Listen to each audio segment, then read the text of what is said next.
Bismillahirrahmanirrahim. Assalamualaikum warahmatullahi wabarakatuh.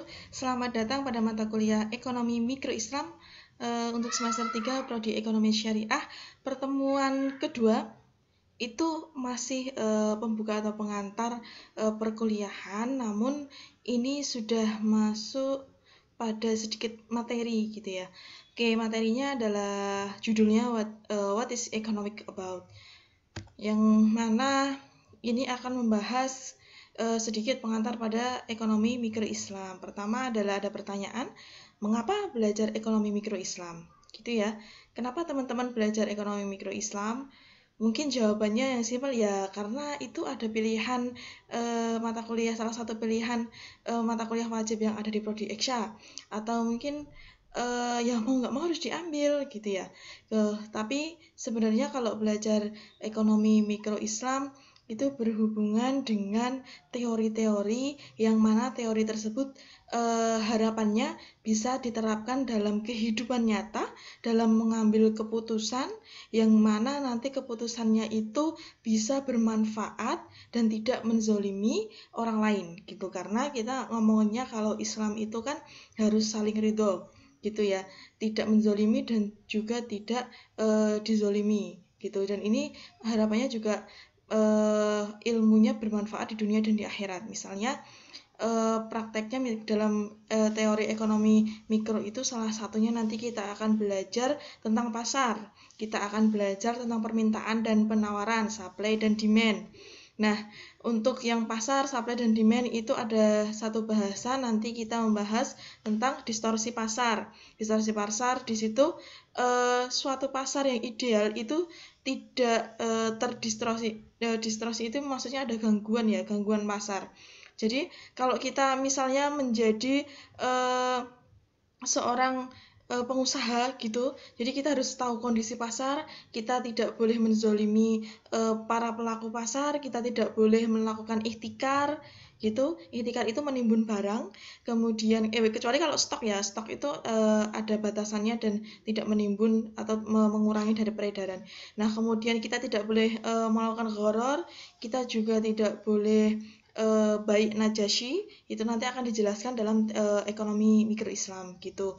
Nah, selanjutnya manfaat dan batasan teori ekonomi mikro Islam itu paling tidak manfaatnya ada dua garis besar ya, sebagaimana dalam buku Adi Warman Karim. Yang pertama adalah teori mikro Islam itu sebagai eksplanasi, sebagai menjelaskan. Kemudian yang kedua adalah memprediksi, prediction gitu. Kalau untuk eksplanasi itu yang pertama, misalnya saya kasihkan contoh, kalau fenomena ekonomi yang berkaitan dengan ekonomi mikro itu kita bisa lihat pada saat Ramadan menjelang Idul Fitri atau hari raya besar lainnya, itu kita bisa lihat mayoritas barang pokok dan juga sembako itu harganya naik gitu ya. Nah, itu apa? Itu bisa dibaca dari ekonomi mikro Islam, bisa dijelaskan, dikasih penjelasan bahwa saat menjelang hari raya itu permintaan sembako, permintaan bahan pokok itu meningkat gitu ya. Jadi ketika permintaan itu meningkat, demand-nya meningkat, tapi supply-nya tetap gitu, tidak ditambah, kan demand melebihi supply, maka itu akan meningkatkan harga jual gitu. Nah, itu salah satu contoh dari fungsi atau manfaat ekonomi mikro Islam. Yang kedua adalah prediksi. Prediksi misalnya ini saat ini di tengah pandemi COVID-19, di mana mayoritas masyarakat yang kelas menengah ke bawah itu pendapatannya berkurang gitu ya. Apakah bisa dijelaskan diprediksi dengan ekonomi mikro Islam dengan salah satu teorinya? Misalnya karena pendapatan berkurang, otomatis itu akan mempengaruhi daya beli gitu ya, daya beli. Kalau daya belinya rendah, maka permintaan terhadap barang-barang itu juga menurun. Kalau permintaan terhadap barang misalnya sembako itu menurun, itu seharusnya bisa menurunkan harga sembako tersebut gitu. Nah, prediksi ini, namanya prediksi, itu bisa salah dan juga bisa benar gitu. Nanti perlu diuji. Nah, kemudian dalam ekonomi mikro Islam itu aplikasinya memiliki batasan. Jadi dia harus menggunakan ilmu lainnya. Misalnya tadi ya, diprediksi daya beli masyarakat turun, maka mendorong harga-harga juga turun karena nggak ada yang beli, maka penjual akan menurunkan harga. Nah, itu prediksi. Nah, prediksi ini kan tidak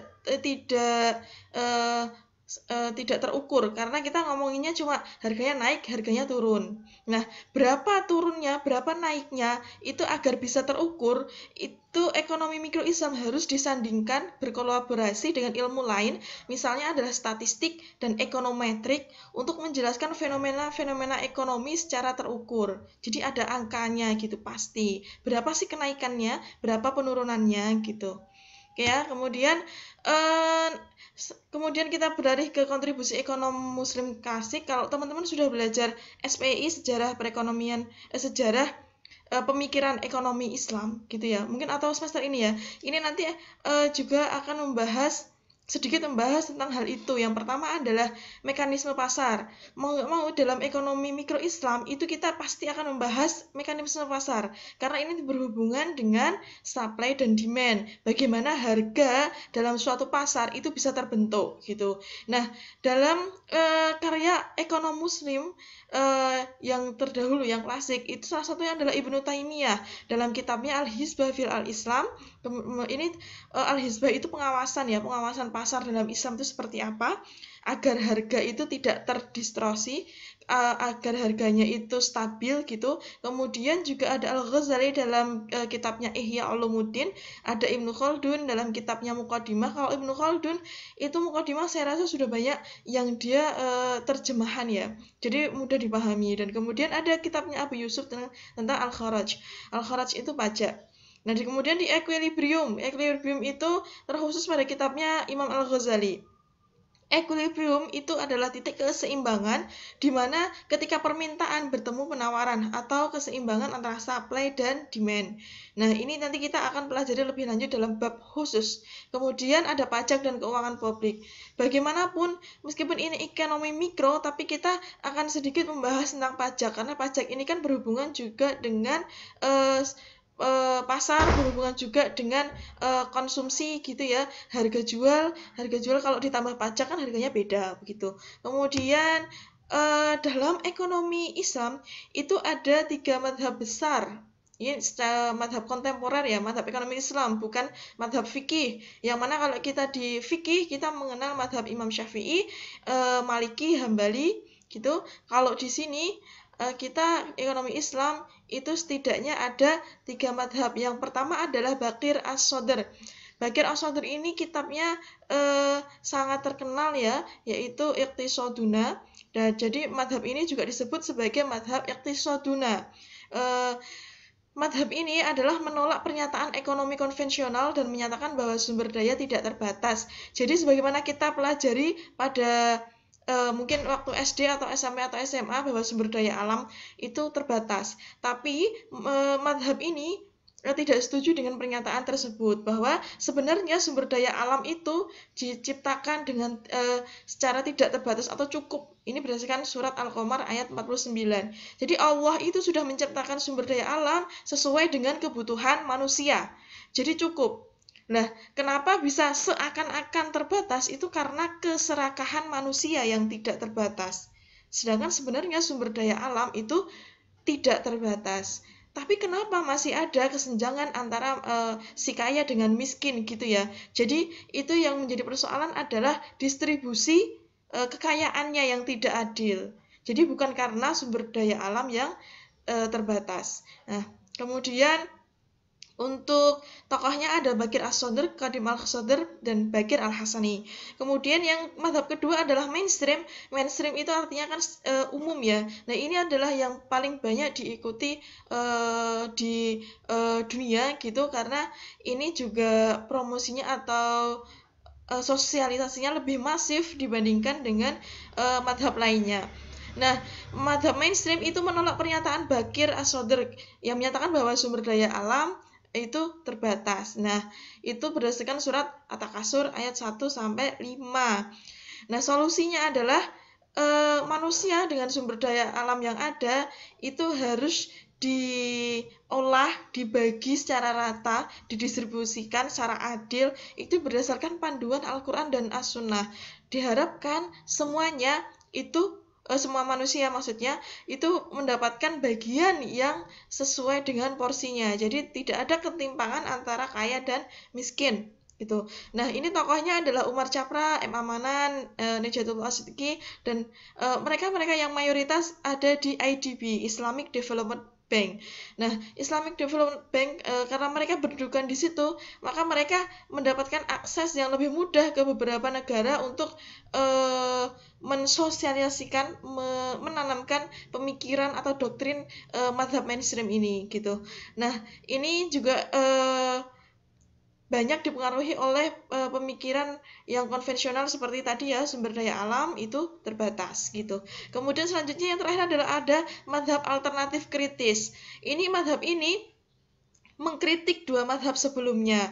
Karena menurut mazhab ini bahwa ekonomi Islam itu adalah buah penafsiran dari Al-Quran dan As-Sunnah.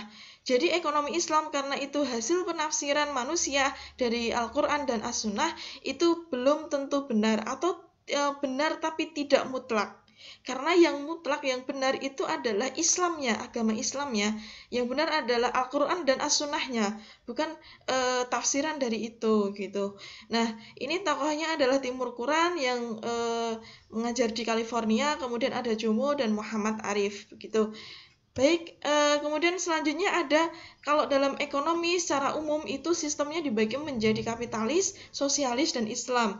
Kalau kapitalis itu kepemilikannya mutlak oleh manusia, begitu juga dengan sosialis. Sedangkan kalau dalam Islam itu yang memiliki sumber daya alam, segala sesuatu yang ada di alam itu adalah Allah. Nah, sedangkan manusia menjadi khalifahnya itu memiliki hak kepemilikan yang terbatas karena tidak semua yang di alam ini bisa dinikmati oleh kita sendiri. Kadang kita harus berbagi juga dengan orang lain yang membutuhkan. Kemudian untuk kapitalisme hak pemanfaatannya adalah bebas, terserah mau dimanfaatkan. Begitu juga dengan sosialis. Sedangkan kalau di Islam manusia memanfaatkan itu mengikuti ketentuan Allah, tidak boleh serakah gitu. Kemudian untuk yang prioritas kepemilikan kapitalisme itu kepemilikannya adalah individu.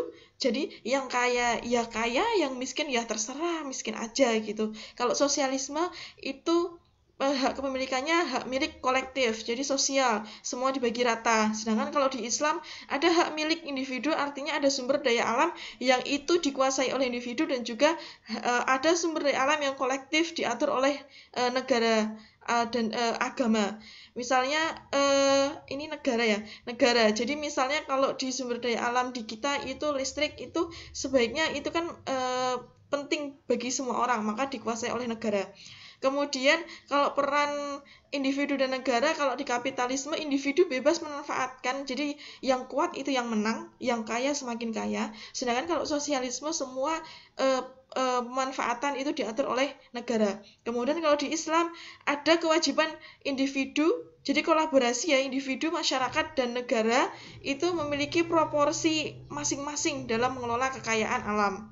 Kemudian untuk distribusi pemilikan, kalau untuk kapitalisme mekanismenya memang bertumpu pada pemerintah, tapi kenyataannya adalah yang menang yang memang yang kuat dan yang punya uang karena kapital, uang modal.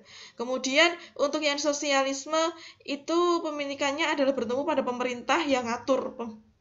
Yang ngatur adalah pemerintah, sedangkan kalau di Islam sebagian diatur oleh pasar, sebagian oleh pemerintah, dan langsung oleh Allah. Gitu. Oleh pasar ini maksudnya nanti kepemilikan itu disesuaikan oleh kekuatan supply dan demand gitu ya. Nanti kita akan belajari pada subbab selanjutnya. Ini hanya pengantar.